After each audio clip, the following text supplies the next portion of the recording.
Give me a minute and let's talk about the U.S. State Department's fact sheet that was released today and is kind of the big news, I think, in the United States, that the Russians are using chemical weapons in Ukraine. This is not news in Ukraine, let me tell you. There are over 12,000 cases of chemical weapons being used. I apologize, 22,000 cases of chemical weapons being used in Ukraine.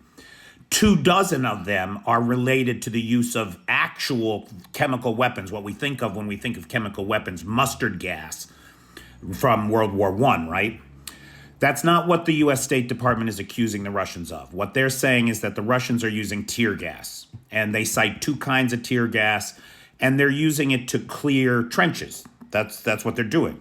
Still a war crime. Now, you ought to ask yourself maybe, hey, if it's a war crime to use tear gas on the battlefield, why the hell is it being used on U.S. students on campuses right now or on Georgia protesters in Georgia?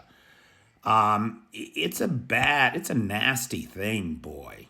And civilized nations everywhere have banned its use. The U.S., unfortunately, has not. Neither has Russia, obviously.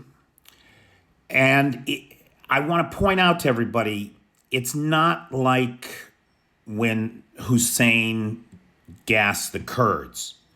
It's not those kinds of battlefield chemical weapons.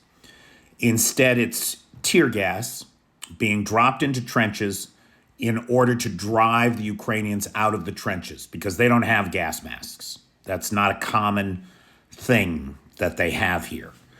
If we could get them, if somebody out there could get the Ukrainians gas masks, it would go a long way toward defeating the use of these chemical agents. But I do think that it goes to the point that the Russians are increasingly desperate as we see the incidents of this ramp up.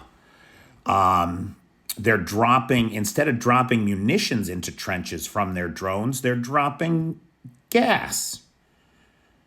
Now, if you had the munitions, why wouldn't you just put the munitions on and drop them into the trenches?